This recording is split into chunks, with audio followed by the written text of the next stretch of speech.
여기 독일의 한 재난관리 전문가가 한국의 재난 대응 시스템을 보고 완전히 충격을 받았습니다. 재난 상황에서 개인주의가 극대화되는 유럽과 달리 한국은 누구의 지시도 없이 시민들이 자발적으로 서로를 돕는 모습에 할 말을 잃었다는데요.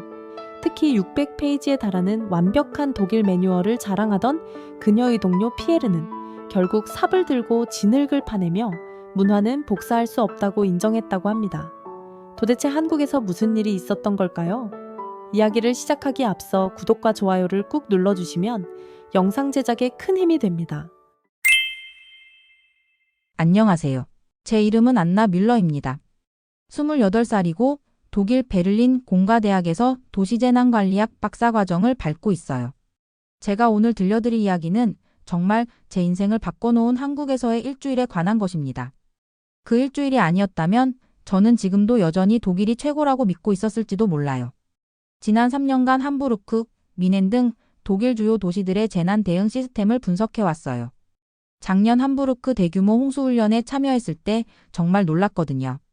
대피 신호가 울리자마자 시민들이 정확히 3분 안에 지정된 대피소로 질서정연하게 이동하더라고요.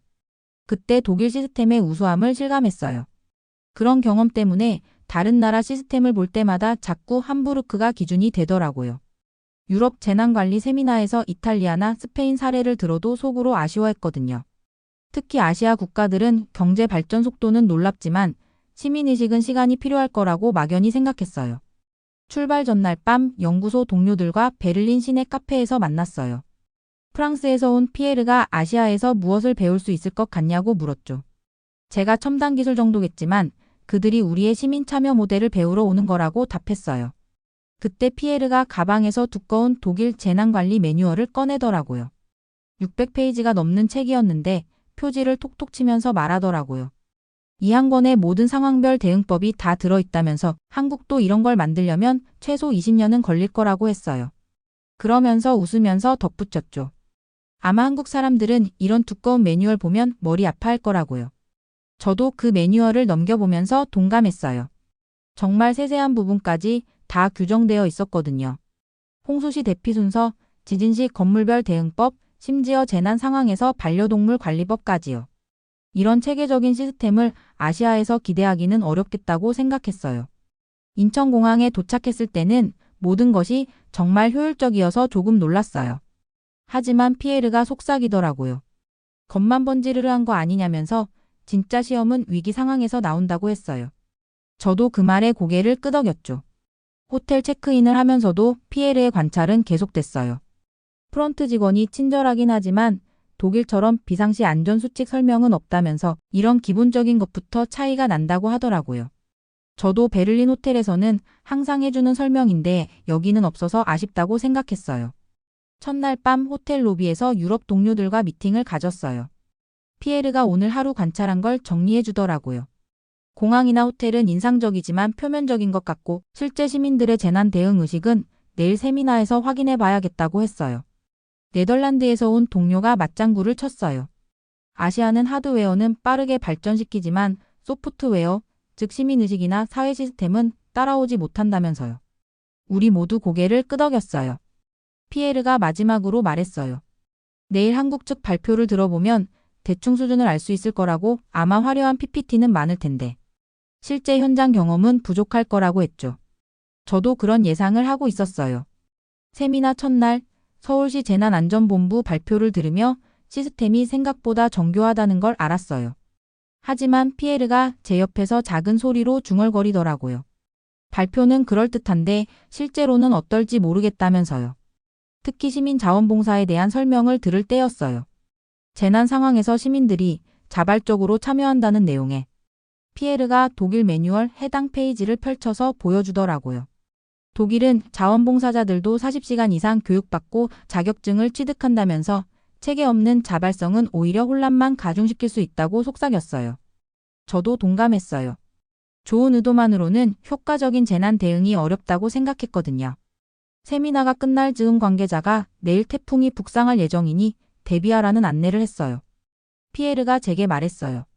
드디어 진짜 시험을 볼 기회가 왔다고. 내일 실제 상황을 보면 한국 시스템의 한계가 드러날 거라고 했죠. 그때만 해도 저도 피에르의 말에 동의했어요. 하지만 그 진짜 시험이 제 편견을 완전히 뒤바꿔 놓을 거라는 걸은 전혀 몰랐죠.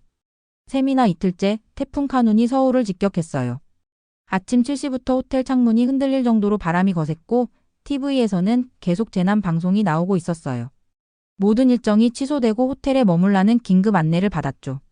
피에르와 함께 아침을 먹으러 내려갔는데 로비가 소란스러웠어요. 외국인 관광객들이 우왕좌왕하고 있었거든요. 피에르가 저에게 말했어요. 봐, 시작됐다고. 이런 상황에서 진짜 한계가 드러날 거라고 했죠. 그런데 한국 호텔 직원들의 대응이 인상적이었어요. 당황하지 않고 차분하게 상황을 설명하면서 안전수칙을 안내하더라고요. 피에르도 그건 인정했어요. 하지만 진짜 시험은 밖에서 벌어질 거라고 했죠. 오전 10시쯤 저희는 실제 재난 상황을 직접 보기로 했어요. 피에르가 말했어요. 이론만으로는 시스템을 평가할 수 없다고 현장에서 어떻게 대응하는지 봐야 한다고 했죠. 호텔을 나서자마자 상황의 심각성을 실감했어요. 바람이 정말 거셌고 우산은 순식간에 뒤집어졌어요. 도로에는 나뭇가지들이 떨어져 있었고 빗물이 차오르기 시작했거든요. 지하철 2호선 강남역으로 향했는데 역 입구부터 사람들이 몰려 있었어요. 피에르가 제게 속삭였어요. 혼란이 시작됐다면서 이럴 때 질서가 무너진다고 했죠. 저도 베를린에서 비슷한 상황을 봤기 때문에 동감했어요. 그런데 역 안으로 들어가니 예상과 완전히 달랐어요. 사람들이 많기는 했지만 아무도 소리를 지르거나 밀치지 않았어요. 역무원들이 마이크로 차분하게 상황을 설명하고 있었고 승객들은 조용히 듣고 있었거든요. 피에르가 어리둥절한 표정으로 저를 봤어요. 저도 신기했어요. 베를린에서라면 분명 웅성거림과 불평이 쏟아졌을 텐데요. 그때 운행 중단 안내가 나왔어요. 지하철이 완전히 멈춘다는 방송이었거든요. 피에르가 제 팔을 쿡 찔렀어요. 이제 진짜 혼란이 시작될 거라면서 사람들이 어떻게 반응하는지 보라고 했죠. 그런데 정말 놀라운 일이 벌어졌어요. 사람들이 차례대로, 정말 차례대로 계단으로 향하기 시작한 거예요. 아무도 앞사람을 밀치거나 새치기 하지 않았어요. 마치 평소처럼 자연스럽게 움직이더라고요. 가장 인상적이었던 건 한 70대 할아버지가 휠체어를 타고 계신 상황이었어요. 계단을 올라가야 하는데 엘리베이터는 안전상 중단된 상태였거든요. 저런 상황에서는 혼란이 가중되고 누군가 짜증을 낼 거라고 예상했어요. 그런데 30대 정도의 한 남성이 아무 말 없이 다가가서 할아버지께 뭔가 조용히 말씀드리더니 조심스럽게 할아버지를 업기 시작했어요. 다른 사람이 자연스럽게 휠체어를 들어 올렸고요. 그 과정에서 주변 사람들이 자연스럽게 길을 비켜주었어요. 피에르가 입을 다물지 못했어요. 독일어로 중얼거리더라고요. 믿을 수 없다고 누가 시킨 것도 아닌데 어떻게 저렇게 자연스럽게 협력하냐고 했죠. 저도 정말 놀랐어요. 더 놀라운 건 그 과정에서 아무도 사진을 찍거나 하지 않았다는 거예요. 그냥 당연한 일인 것처럼 자연스럽게 도와드리는 모습이었어요.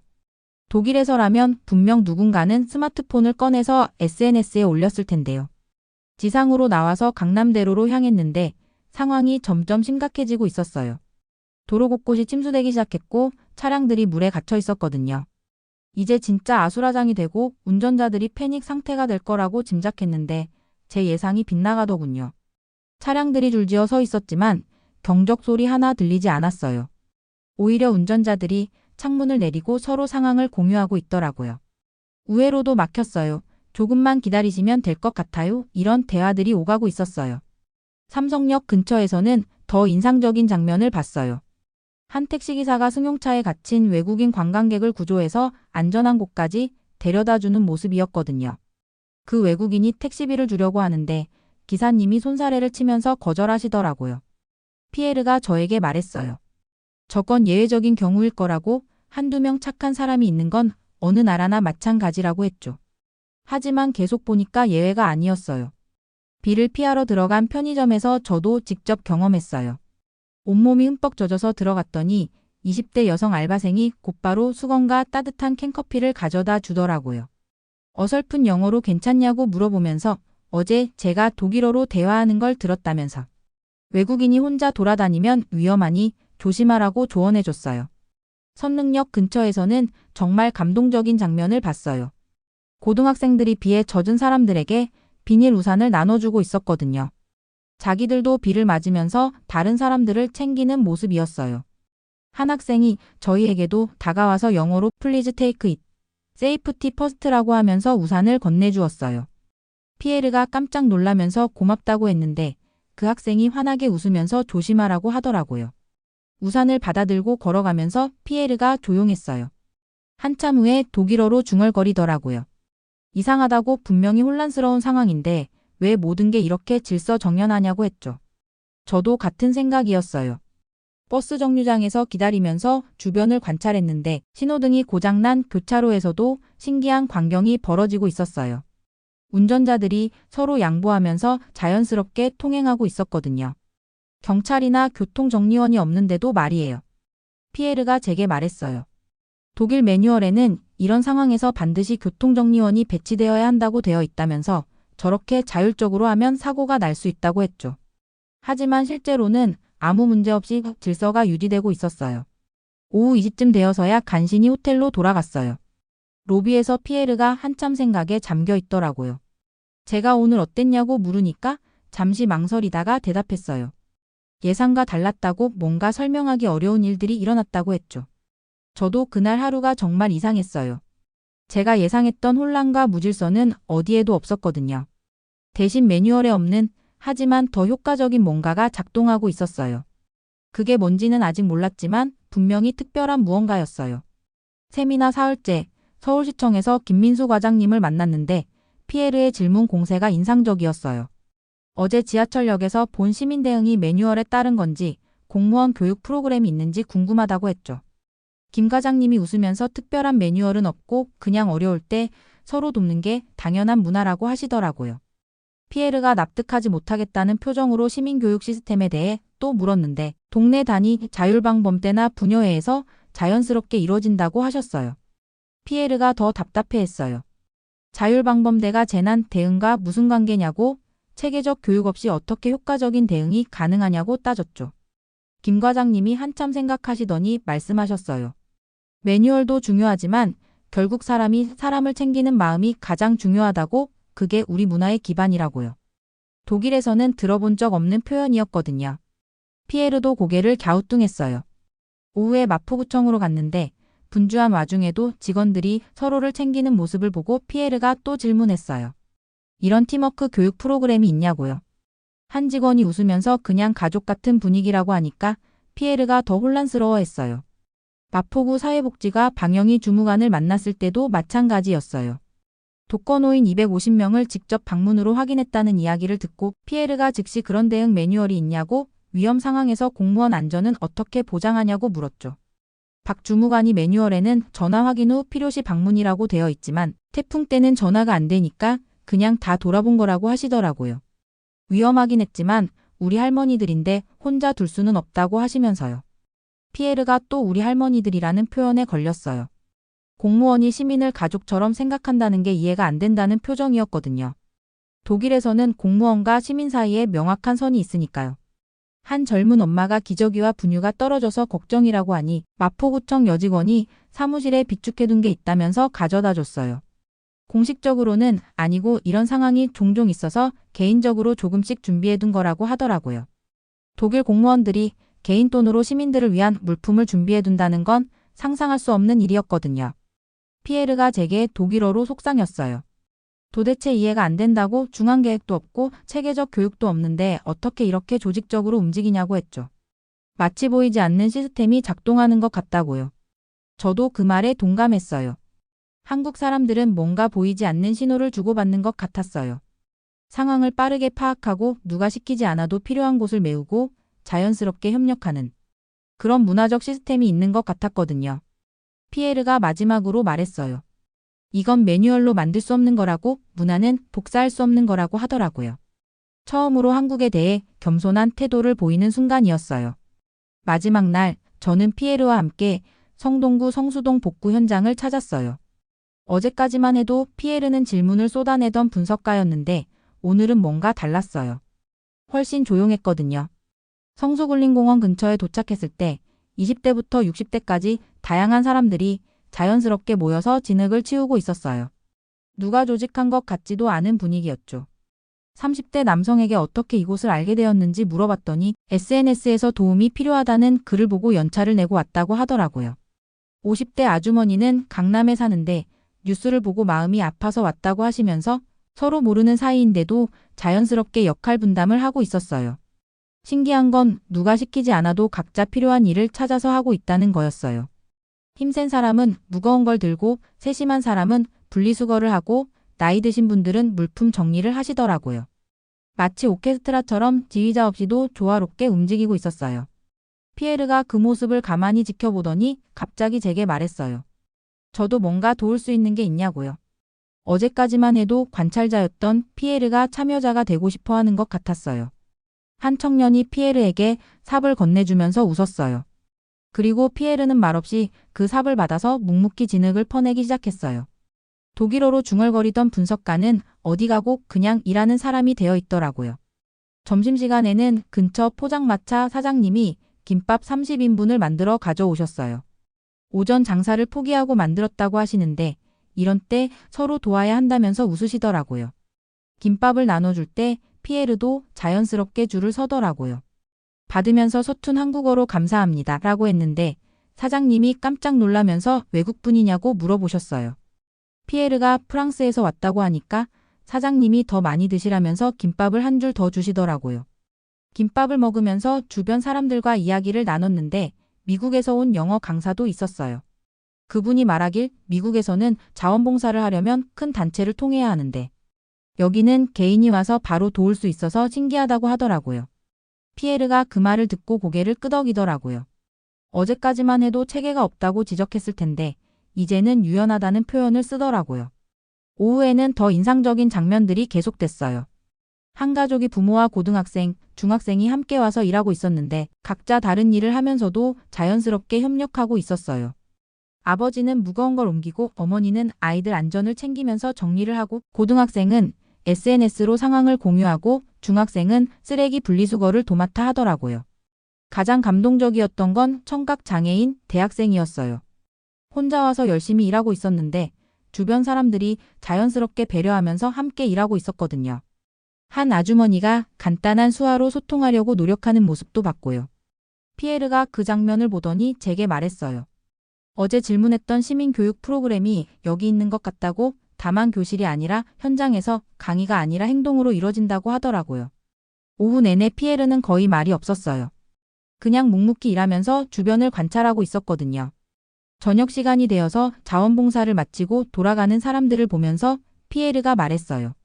이 사람들은 아무런 대가를 받지 않고 오히려 개인 시간과 비용을 들여서 이런 일에 참여하는데 그럼에도 불구하고 모두 만족스러워 보인다고요. 특히 인상 깊었던 건 자원봉사를 마치고 돌아가면서도 서로 안부를 묻고 다음에 또 만나자고 인사하는 모습이었어요. 처음 만난 사람들인데도 마치 오랜 친구처럼 정이 든 것 같았거든요. 한 젊은 회사원이 저희에게 다가와서 한국의 자원봉사 문화에 대해 어떻게 생각하는지 궁금하다고 하더라고요. 제가 정말 인상적이라고 답했는데 피에르가 덧붙였어요. 독일에서는 이렇게 자발적이고 즉석에서 조직되는 자원봉사는 보기 힘들다고. 하지만 한국 방식이 더 인간적인 것 같다고 했죠. 그 회사원이 말하길 한국 사람들은 어려운 일이 생기면 자연스럽게 서로 돕는 문화가 있다고 특별한 게 아니라 그냥 당연한 일이라고 하더라고요. 피에르가 조용히 고개를 끄덕이면서 말했어요. 이제 조금 이해할 것 같다고 시스템이 사람을 움직이는 게 아니라 사람들의 마음이 시스템을 만드는 거라고 하더라고요. 호텔로 돌아가는 지하철에서 피에르가 오늘 하루를 되돌아보니 정말 많은 감정이 복잡하게 든다고 했어요.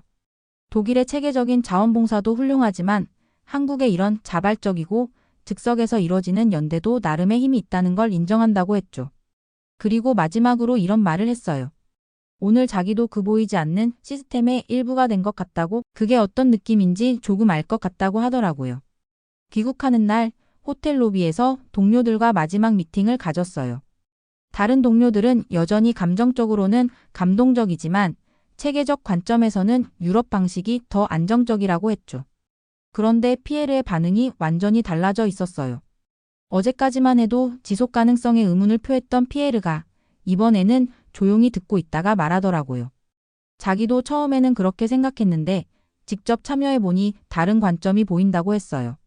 저도 그들의 말을 들으면서 복잡한 감정이 들었어요. 일주일 전만 해도 저도 똑같이 생각했을 텐데 지금은 다른 관점에서 보게 되었거든요. 시스템만으로는 설명할 수 없는 무언가, 사람과 사람 사이의 신뢰와 공동체, 책임감이 더 강력한 재난 대응력을 만든다고 말했어요. 피에르는 잠시 침묵하다가 고개를 끄덕였어요. 그런 면에서는 자기가 너무 체계에만 집중했던 걸지도 모르겠다고 말하더라고요. 그러면서 어제 자원봉사 현장에서 느꼈던 걸 설명했어요. 누가 지시하지 않아도 필요한 곳을 채우고 서로 다른 사람들이 하나의 목적을 위해 자연스럽게 움직이는 모습이 정말 인상적이었다고요. 비행기에서 창밖을 보면서 이번 일주일을 되돌아봤어요. 편의점 직원, 박영희 주무관, 식당 사장님, 자원봉사 온 회사원. 이 모든 사람들의 공통점은 우리라는 단어를 자연스럽게 사용했다는 거예요. 우리 할머니들, 우리 동네, 우리 공원. 독일에서는 나와 너는 명확히 구분되지만 우리라는 개념은 상대적으로 약해요. 하지만 한국에서는 이 우리라는 마음이 모든 것의 기반이 되고 있었어요. 함부르크에서 봤던 완벽한 3분 대피도 훌륭하지만 한국에서 본 것은 달랐어요. 매뉴얼에 없어도 할머니를 업고 규정에 없어도 물을 나눠주고 의무가 아닌데도 자발적으로 참여하는. 그때 깨달았어요. 완벽한 시스템도 중요하지만 그 시스템을 믿고 움직이는 사람들의 마음이 더 중요하다는 걸요. 독일의 정확성도 소중하고 한국의 따뜻함도 소중해요. 진정한 재난 대응력은 이 둘이 조화를 이룰 때 나오는 것 같았어요. 제가 한국에서 배운 가장 중요한 것은 우리라는 마음이었습니다. 나와 남이 따로 있는 게 아니라 우리 모두가 하나의 공동체라는 인식. 그것이야말로 어떤 완벽한 시스템보다도 강력한 재난 대응력이었어요. 그 일주일은 제게 하나의 새로운 질문을 남겼어요. 당신의 시스템은 사람의 마음을 담고 있나요?